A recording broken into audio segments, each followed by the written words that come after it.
Okay, so the next application we're going to talk about today is lighting automation. So many of you might know that Horner now has a lighting division. This is a division where we've started selling products about 10 years ago. I believe it has its initiation even earlier than that, but let's check with the man himself. So Phil, what was your inspiration behind creating a lighting division? Financial disaster? Okay. Does anybody remember 2008, how everything just collapsed? Well, that was the financial decision that I said, okay, I can sustain this, but I can't sustain this and keep people occupied by doing things that were productive when nobody had any need for automation. In fact, they were letting people go, so automation was off the charts of even being considered. So I had an engineering team that was kind of suffering from neglect. And I says, okay, this is an opportunity. We had been dealing with LEDs for 10 years prior because of the OCS, all have LEDs, and I said, it's probably getting to the right time that LEDs came down close enough in cost that it made some sense for lighting.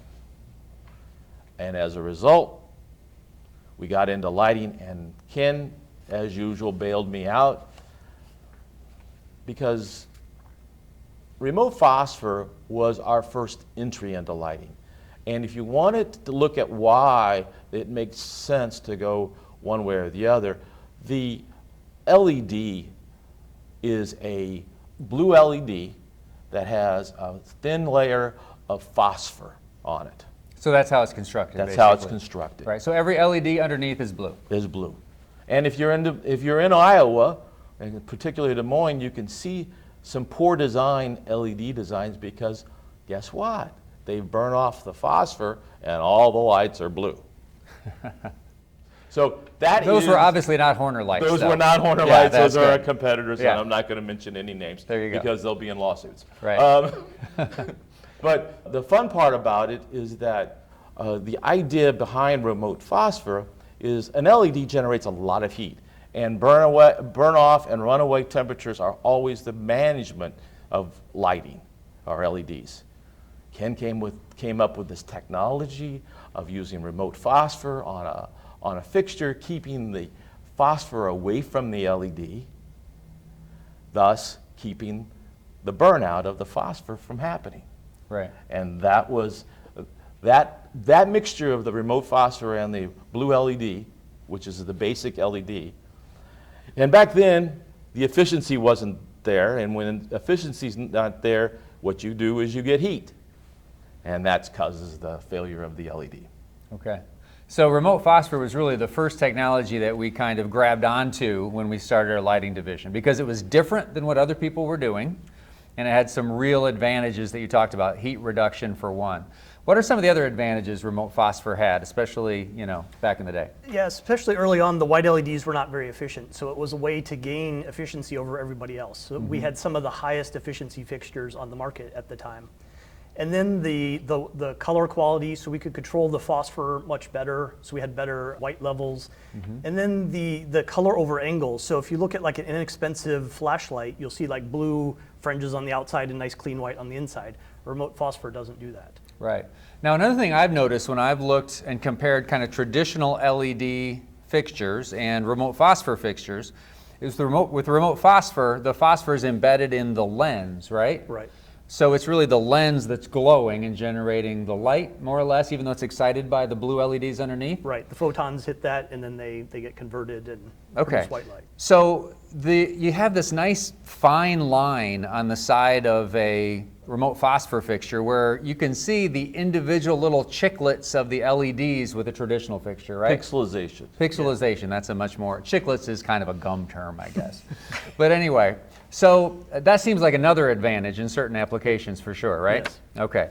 Now let's talk to Casey. Now Casey was in a unique position in our company because he started out in automation with the tech support group.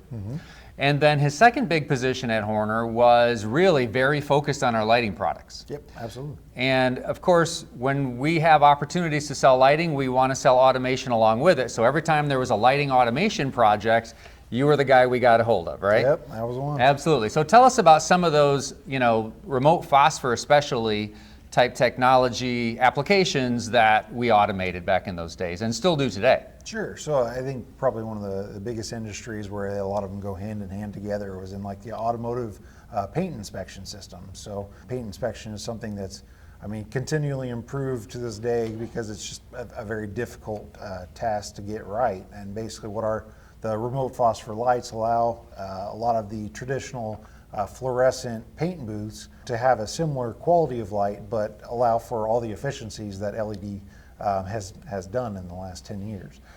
So be able to pump out a lot more light or just be able to save significant electricity costs for that matter. So where the automation comes in hand is being able to easily control the dimming level for those lights as they go down different sections of the paint booth. So in some cases, it could be something simple like just having preset levels of light that certain shifts of automotive may prefer just for better working conditions and being able to see those imperfections better. Or what it also may go down to is even higher level of automation and capability of being able to follow a car throughout an actual production booth and be able to say this car is supposed to be this color, so we're shining this level of light on it because it's this color, and then being able to follow that throughout the actual facility based on whether it's like an RFID tag or something along those lines, and have a lot greater deal of automation and being able to, again, communicate that with other third-party systems even and have a lot more integration for that matter. Yeah. A fun topic on that. Okay. On automotive is the first design we did, we didn't know what to expect. And we replicated one for one a 8-foot fluorescent tube. Maybe it was 4 foot, but I think it was 8 foot. And we matched the wattage of that. Well, when we put it in, they went from what we thought was going to be 100%. They were actually operating at 15% of the power usage. Otherwise, it was too bright for the operators. Just Wow. a fun topic. That's crazy. So not all of these paint inspection applications are all based on white lights for the inspection lighting. Sometimes they use colored lighting. So how do we do that? So what we do when you're looking at different layers, especially of paint, you'll have like a color layer and a clear layer, or in furniture you may have a stain in a wood, and you're able to use color to either enhance the color that's in the base or remove it. So like if you had a red color car, you can put blue and green light on it and it looks black, and now all of a sudden the clear coat's more obvious for inspection. Okay, because this inspection that is done with humans, right? We're not talking automated. What's automated is controlling the lighting. It's a person that's actually looking for the defects. Right. So by changing the color of the car or whatever it is you're inspecting or the piece of furniture, the color of the light that's shining on that, that's how you can pick out the defects easier. Right. Okay, cool. So, and you mentioned earlier that sometimes the color of the car or the object is an RFID or some other tag that's how we know what color to shine on the particular, or how bright or what color to shine on the particular object. What are some other ways that we get the color information as the unit comes down the line? Sure. It basically could just be pulled in from a third-party system. Basically, is just saying it's this far along the line, so I'm actually turning my output or sending a certain amount of ACEN to that station and basically having it change its light levels accordingly.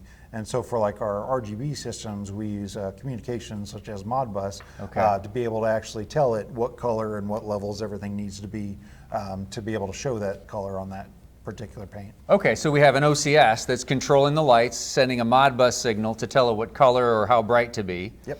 And then sometimes we'll get the instructions on what it is we need to do from an MRP system or another PLC or something like that. Yep, absolutely. Okay, all right, so that's some of our biggest applications today are in inspection lighting. So how many different automotive manufacturers do you think are using our solution today?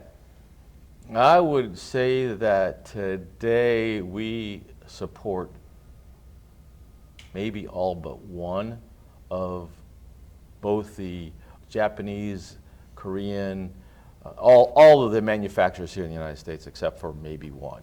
And we're still working on that one Okay, that we have not been able to get. very good. So in just about every auto manufacturer in the United States, even European and Japanese companies and Korean companies, North America. in North America even, you'll find Horner inspection lighting in a lot of those plants.